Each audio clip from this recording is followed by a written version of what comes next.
नमस्कार दोस्तों, आप देख रहे हैं विद्या गुरु और इस वीडियो में आपके लिए अगस्त के 3rd महीने में जो करंट अफेयर्स बने हैं उनको यहाँ पर हम कवर करेंगे। इसमें सभी टॉपिक कवर किए गए हैं। आप यहाँ पर जो क्वेश्चंस देख पा रहे होंगे उनसे भी आप समझ पाएंगे कि सभी क्वेश्चन, जैसे कि स्पोर्ट्स से रिलेटेड क्वेश्चंस को भी कवर किया गया, जो बैंकिंग से रिलेटेड क्वेश्चंस बने उनको भी कवर किया गया, अपॉइंटमेंट से रिलेटेड जो क्वेश्चंस बने हैं उनको, और साथ साथ कोई एक्सरसाइज मतलब डिफेंस से रिलेटेड जो क्वेश्चंस बने हैं उनको भी कवर किया गया है। कोई एग्रीमेंट हुआ है या फिर कोई एमओयू साइन हुआ है और किसी नेता का, भारतीय नेता के जो विजिट हुई है किसी दूसरे देश में, उसको कवर किया गया। और जो मिसलेनियस क्वेश्चन होते हैं, जैसे पहला वुमेन, पहला स्टेट, इस तरीके के क्वेश्चंस भी कवर किए गए और लास्ट में आपके लिए इम्पॉर्टेंट डेज को भी कवर किया गया है। तो चलिए स्टार्ट करते हैं वीडियो को। अगर आपको वीडियो अच्छी लगे तो आपसे अनुरोध करूंगा, वीडियो को लाइक कर दीजिएगा, चैनल को सब्सक्राइब कर लीजिएगा और अपने कुछ दोस्तों तक वीडियो को शेयर ज़रूर कीजिएगा। पहला क्वेश्चन है, इंडियन स्टेट जिसने गुड मॉर्निंग की जगह अब जय हिंद स्कूल में 15 अगस्त के बाद लागू कर दिया है, मतलब रिप्लेस कर देगा इस वर्ड को। जहाँ जहाँ पर गुड मॉर्निंग का यूज़ होता है जय हिंद वहाँ पर लिखा होगा। और ये हरियाणा सरकार के द्वारा जय हिंद गुड मॉर्निंग की जगह अब प्रमोट किया जाएगा, जिससे कि जो स्टूडेंट्स हैं उनमें नेशनल जो राष्ट्र भावना है वो उत्पन्न हो और साथ साथ देश को प्राइड करने का मूवमेंट भी इस स्टेट ने दिया है। और आपको बता दूं, जय हिंद का जो नारा था वो नेताजी सुभाष चंद्र बोस जी के द्वारा दिया गया था। उसके बाद ये प्रचलित हो गया और भारत में जब भी रैलीज वगैरह या फिर अपने आप को गर्वान्वित करना होता है तो इस वर्ड को यूज़ किया जाता है, जय हिंद। ठीक, अगला question, reserve bank of India ने अभी रिसेंटली में एक मॉनेटरी पॉलिसी कमेटी की मीटिंग हुई, उसमें कई अहम फैसले लिए, जिसमें रेपो रेट को सेम रखा गया 6.5% और लगातार 9th टाइम सेम रखा गया था। और इसमें एक अहम फैसला ये भी लिया गया कि यूपीआई पेमेंट के माध्यम से आप 1 लाख रुपए पहले ट्रांसफ़र कर पाते थे, लेकिन अब आप एक दिन में 5 लाख रुपए तक ट्रांसफ़र कर पाएंगे यूपीआई पेमेंट के माध्यम से। मतलब अगर कोई पर्सन है जो यूपीआई का यूज़ करता है और उसको एक जगह से दूसरी जगह पैसों को भेजना है तो वो मैक्सिमम 5 लाख रुपए एक जगह से दूसरी जगह भेज सकता है। और अब ये जो रिसेंटली में इंक्रीज़ किया यूपीआई ने, इंक्रीज़ किया आरबीआई ने यूपीआई के माध्यम से पेमेंट, ये भी बहुत बड़ा क्वेश्चन बना है, तो ध्यान रखिएगा, आपसे पूछा जा सकता है। ठीक, अगला क्वेश्चन, कंट्री में किस कंट्री ने पेरिस ओलंपिक 2024 में जो हुआ 33वें नंबर का ये ओलंपिक ऑर्गेनाइज कराया गया, जिसमें यूएसए के द्वारा सबसे ज़्यादा मेडल्स जीते गए। इन्होंने सबसे ज़्यादा गोल्ड, 40 गोल्ड, 44 सिल्वर और 42 ब्रॉन्ज मेडल यहाँ जीते और दूसरी पोजीशन पर यहाँ चाइना रहा है और भारत की पोजीशन 71st रही।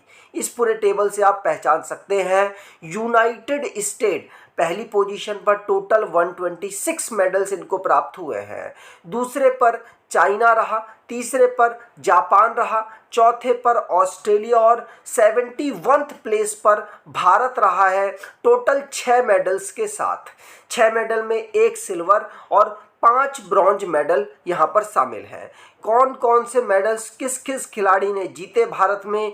तो मनु भाकर, जो कि शूटिंग करती हैं, हरियाणा से बिलोंग करती हैं और इन्होंने women's 10 metre air pistol shooting event में ब्रॉन्ज मेडल भारत के लिए जीता है।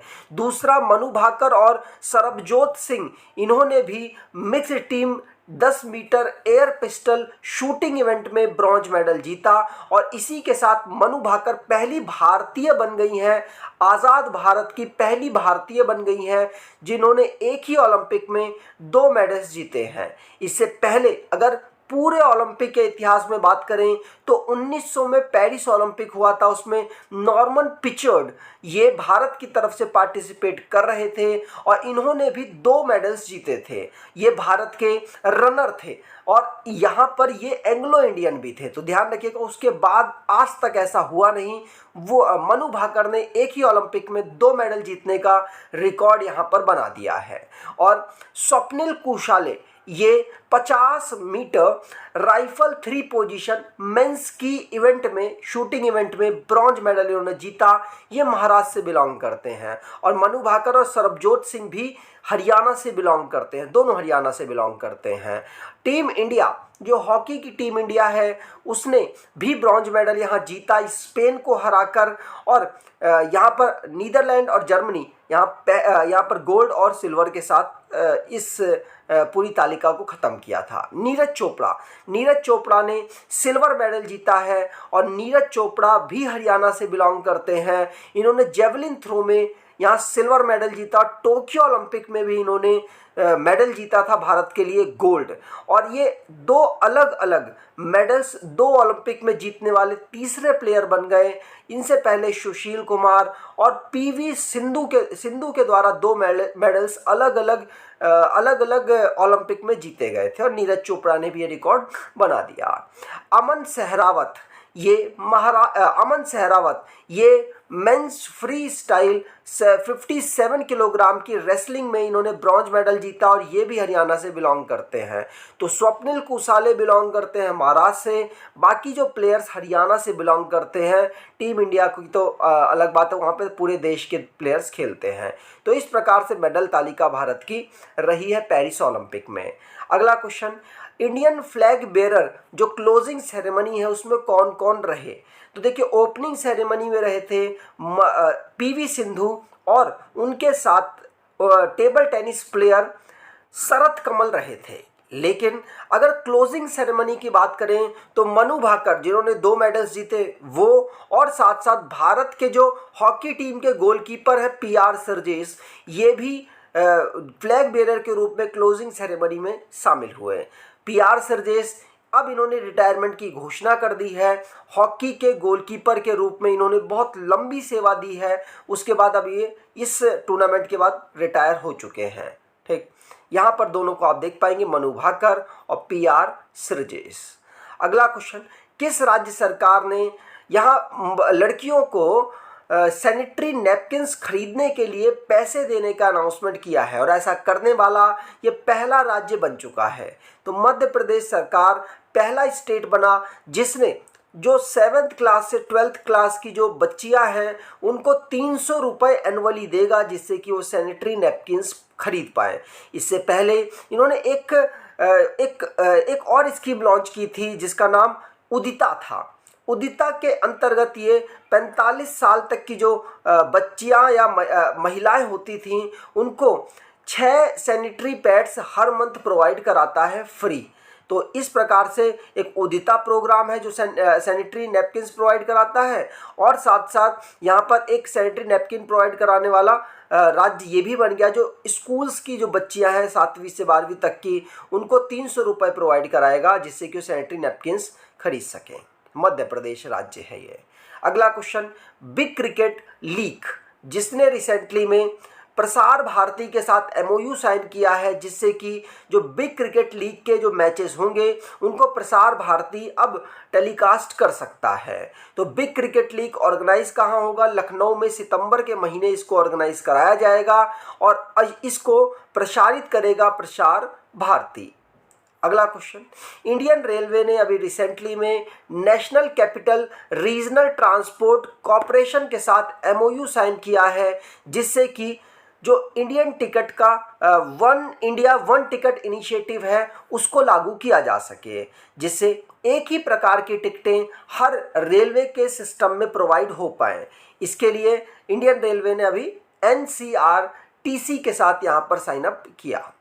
अगला क्वेश्चन, अभी रिसेंटली में हर घर तिरंगा बाइक रैली को हरी झंडी दिखाई गई और ये किसके द्वारा दिखाई गई है?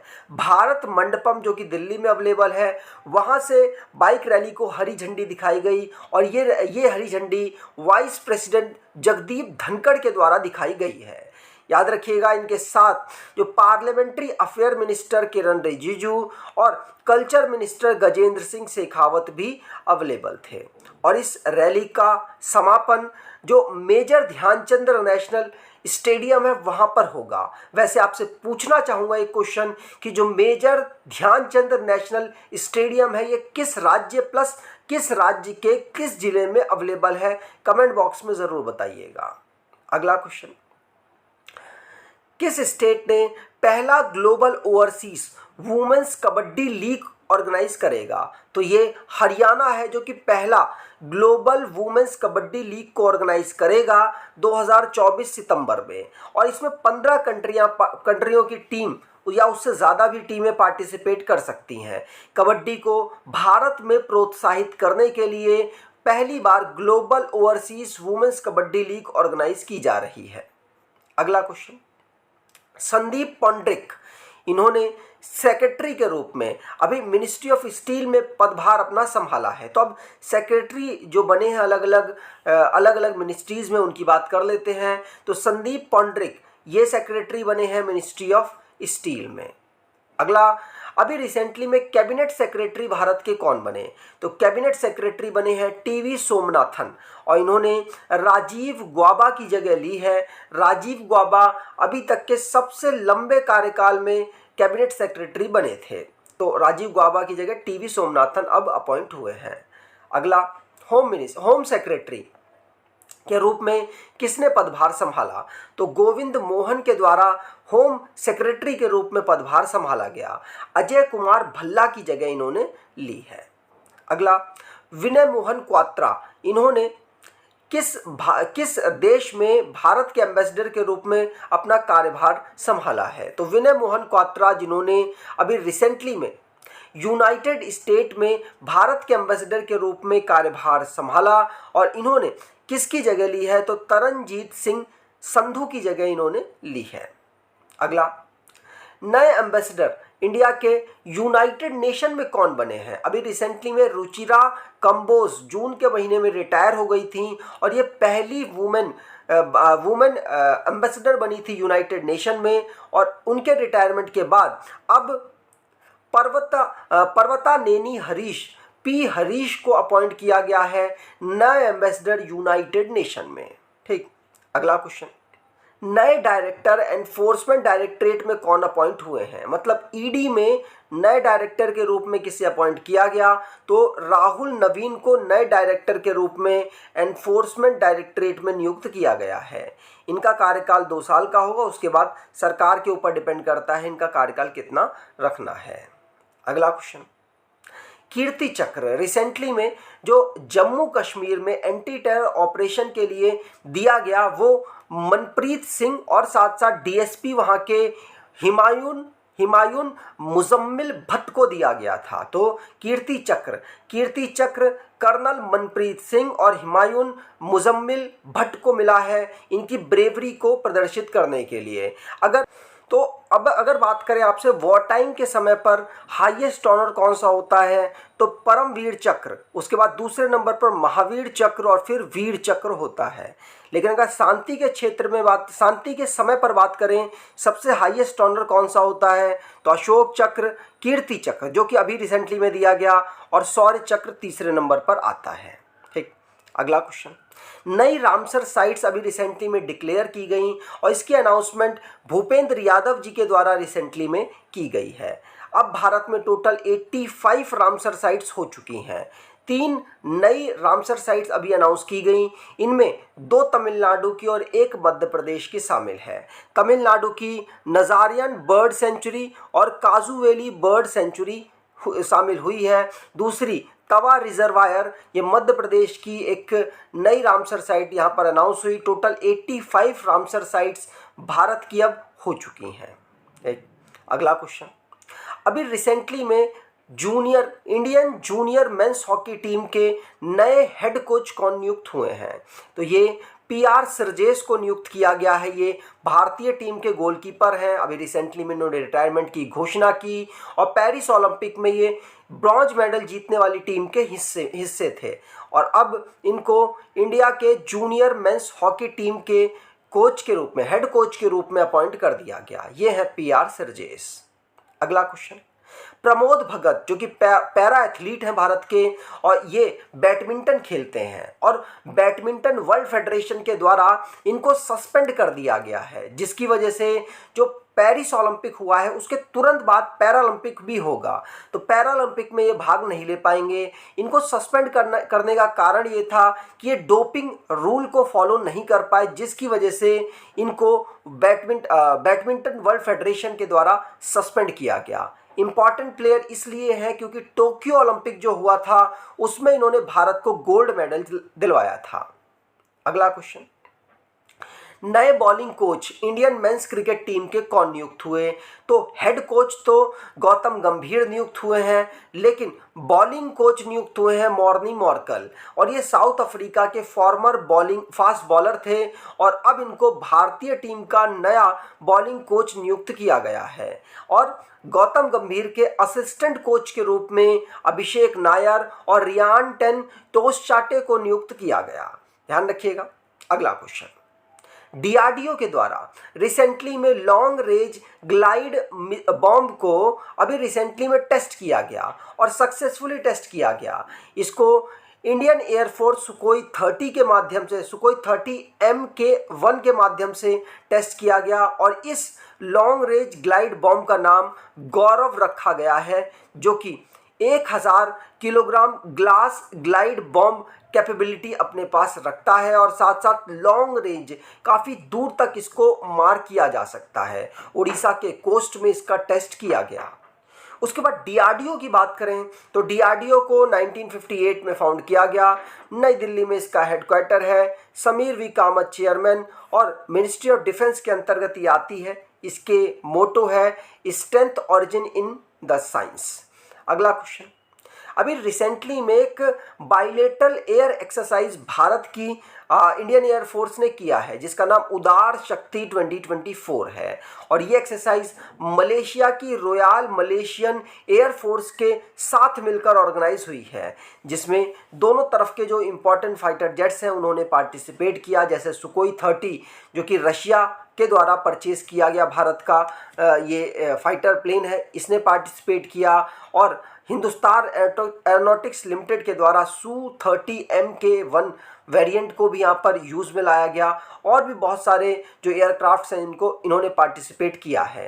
रीजनल शांति के लिए इस एक्सरसाइज को ऑर्गेनाइज कराया जाता है दोनों देशों के द्वारा और मलेशिया के साथ ऑर्गेनाइज हुआ है। तो मलेशिया जिसकी कैपिटल कुआलालंपुर है, मले यहाँ की ऑफिशियल लैंग्वेज है, अनवर इब्राहिम यहाँ के प्राइम मिनिस्टर हैं। अगला क्वेश्चन, अभी रिसेंटली में जॉइंट मिलिट्री एक्सरसाइज जिसका नाम मित्र शक्ति है वो ऑर्गेनाइज हुई भारत और श्रीलंका के बीच में। इसे एक साल भारत में, एक साल श्रीलंका में ऑर्गेनाइज कराया जाता है। पिछले साल भारत में ये पुणे में ऑर्गेनाइज हुई थी 2023 नवंबर में, लेकिन 2024 में इसको 12 से 25 अगस्त को ऑर्गेनाइज कराया गया। कहाँ? मदुरुओया में, ये श्रीलंका की जगह है। अगला क्वेश्चन, रिसेंटली में आईसीसी के द्वारा men's player of the month 2024 जुलाई के लिए किसे दिया गया? तो ये दिया गया है इंग्लैंड के प्लेयर गुस अटकिंसन को और इन्होंने अभी डेब्यू किया। डेब्यू के समय ही इन्होंने जो वेस्ट इंडीज़ की टीम थी उनके खिलाफ खेलते हुए बेहतर परफॉर्मेंस किया, उसकी वजह से इनकी बेस्ट बॉलिंग के लिए इनको ये अवार्ड मिला है। और साथ साथ महिलाओं में बात करें तो श्रीलंका की चमारी अत्ता पत्थू को श्रीलंका की प्लेयर है women's player of the month जुलाई 2024 के लिए दिया गया। अगला क्वेश्चन, रिसेंटली में इंटरनेशनल ओलंपिक कमेटी में एथलीट कमीशन में वाइस प्रेसिडेंट के रूप में, सेकंड वाइस प्रेसिडेंट के रूप में कौन इलेक्ट हुए हैं? तो सेकंड वाइस प्रेसिडेंट के रूप में अभिनव बिंद्रा नियुक्त हुए हैं। ये भारतीय ओलंपियन है। इन्होंने गोल्ड मेडल 2008 बीजिंग ओलंपिक में जीता था और इनको एथलीट कमीशन में सेकंड वाइस प्रेसिडेंट के रूप में इंटरनेशनल ओलंपिक कमेटी में नियुक्त किया गया। बिंद्रा की बात करें तो पहले इंडिविजुअल गोल्ड मेडलिस्ट थे, मैंने आपको बता दिया, और ये एथलीट कमीशन में 2018 में नियुक्त हुए थे। अगला क्वेश्चन, किस कंट्री के साथ bilateral custom cooperation arrangement Bharat का साइन हुआ है? तो रिसेंटली में जो हमारी राष्ट्रपति हैं द्रौपदी मुर्मू जी, वो 3 देशों की यात्रा पर थी। एक तो न्यूजीलैंड, दूसरा तिमोर लेस्टे और तीसरा है फिजी। इन 3 देशों की यात्राओं में 2 देशों ने तो अपना हाईएस्ट ऑनर ही इनको दिया और न्यूजीलैंड के साथ यहाँ पर bilateral custom cooperation arrangement sign हुआ है। जिससे इसे बेनिफिट क्या होगा? इससे दोनों देशों के बीच में टाई अप हुआ, जिससे कि ट्रेड प्रोसीजर जो है आसान करने के लिए दोनों देश एक दूसरे की मदद करेंगे, जिससे कि एक दूसरे के जो बॉर्डर के अंदर दूसरे देश का सामान आसानी से पहुंच सके। और तिमोर लेस्टे, जिसने अपना हाईएस्ट ऑनर भारत के राष्ट्रपति द्रौपदी मुर्मू को दिया, और साथ साथ फिजी ने भी अपना हाईएस्ट ऑनर भारत की राष्ट्रपति द्रौपदी मुर्मू को दिया था। अगला क्वेश्चन, अगर बात करें तिमोर लेस्टे ने अपना जो हाईएस्ट सिविलियन ऑनर है किसको दिया, जिसका नाम grand collar of the order है। तो ये मैंने आपको बता दिया, भारत की प्रेसिडेंट द्रौपदी मुर्मू को तिमोर लेस्टे के द्वारा highest civilian honour grand collar of the order Timor Leste दिया गया है। ठीक, अगला क्वेश्चन,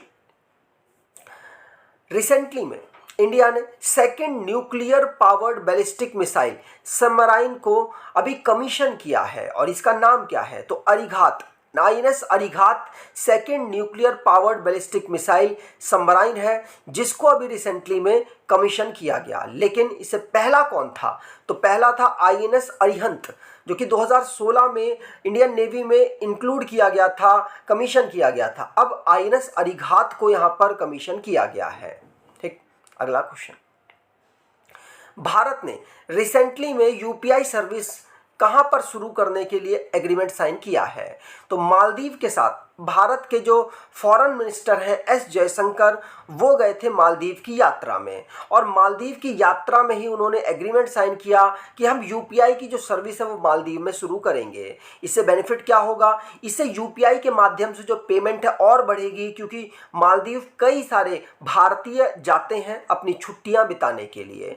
इससे मालदीव में भारत का UPI भी यूज़ होगा और साथ साथ पेमेंट करने में भारतीयों को आसानी भी हो पाएगी। इसीलिए UPI सर्विस को मालदीव में शुरू किया गया। मालदीव भारत से वाटर बाउंड्री अपनी टच करता है, कोस्टल लाइन अपनी बनाता है, जिसकी कैपिटल माले है। मालदीवियन रुपया यहाँ की करेंसी, मोहम्मद मुइज़ू यहाँ के प्रेसिडेंट हैं। अगला क्वेश्चन, किस राज्य ने कंट्री के 3rd लार्जेस्ट टाइगर रिजर्व अगस्त में अभी अप्रूव कर दिया है?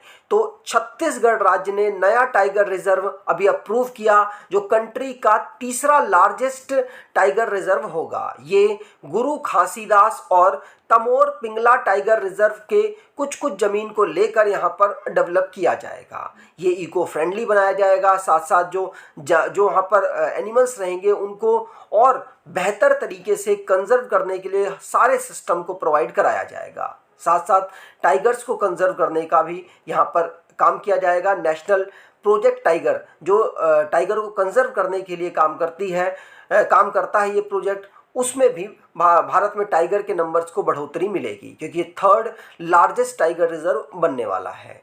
ठीक, अगला question, international day of indigenous people हम कब ऑब्जर्व करते हैं? तो ये हम 9 अगस्त को ऑब्जर्व करते हैं। 1995 से हम इस डे को ऑब्जर्व कर रहे हैं।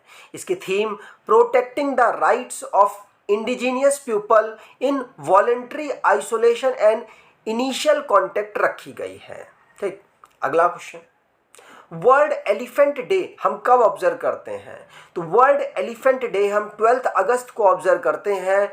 इसमें एलिफेंट्स हमारे इकोसिस्टम में किस तरीके से इम्पॉर्टेंट रोल अदा करते हैं, हमारी जो फूड चेन है उसको कैसे बैलेंस करते हैं, उसकी इम्पोर्टेंस को बताने के लिए, जिससे कि एलिफेंट्स को कंजर्व किया जा सके, इसका शिकार ना हो, इसीलिए इसके इम्पोर्टेंस को बताने के लिए 12 अगस्त को हम इसे ऑब्जर्व करते हैं। और 2012 में, मतलब 2012 में ही इस डे को मनाने का अनाउंसमेंट किया गया था। अगला क्वेश्चन, इंटरनेशनल यूथ डे 2024 कब ऑब्जर्व किया जाता है? तो ये 12 अगस्त को इंटरनेशनल यूथ डे ऑब्जर्व किया जाता है। जो यूथ है वो सोसाइटी में कितने इंपॉर्टेंट हैं उसको बताने के लिए, उनकी इंपॉर्टेंस को बताने के लिए इस डे को ऑब्जर्व किया जाता है। और इसको United nation sustainable development goal के अंतर्गत हमें डिजिटल टेक्नोलॉजी प्राप्त करनी है, उसमें सहयोग भी यूथ ही दे पाएंगे। इसीलिए इस बार की थीम भी कुछ इस प्रकार की रखी गई है, जैसे from clicks to progress, youth digital pathway for sustainable development. मतलब यूथ की वजह से ही आप अपनी सस्टेनेबल ग्रोथ को पा सकते हैं, ये इसकी इस बार की थीम रखी गई और 12 अगस्त को इसे ऑब्जर्व किया जाता है। ठीक, अगला question, world organs donation day कब ऑब्जर्व किया जाता है? तो ये 13 अगस्त को ऑब्जर्व किया जाता है, जिससे लोगों के अंदर जो अवेयरनेस फैलाई जा सके कि मरने के बाद आप ऑर्गन्स को डोनेट कर सकते हैं।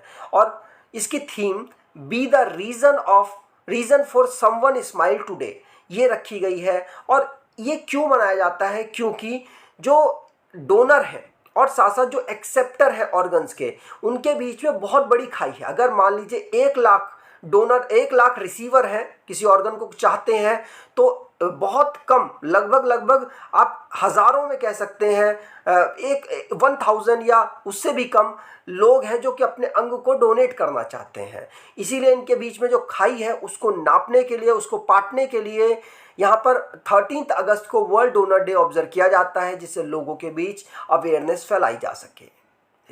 अगला question, partition horror remembrance day कब ऑब्जर्व किया जाता है भारत में? तो पार्टीशन हॉरर रिमेम्बरेंस डे हम 14 अगस्त को ऑब्जर्व करते हैं। विभाजन विभीषिका स्मृति दिवस, ये नरेंद्र मोदी जी के द्वारा 1947 में जो पार्टीशन हुआ था उसमें जितनी जो क्षति हुई थी उसको याद करते हुए 2021 को इस डे को अनाउंस किया गया था। ठीक, चलिए, अगर आपको ये वीडियो अच्छी लगी है तो आपसे अनुरोध करूंगा वीडियो को लाइक कर दीजिएगा, चैनल को सब्सक्राइब कर लीजिएगा और अपने कुछ दोस्तों तक वीडियो को शेयर जरूर कीजिएगा। धन्यवाद।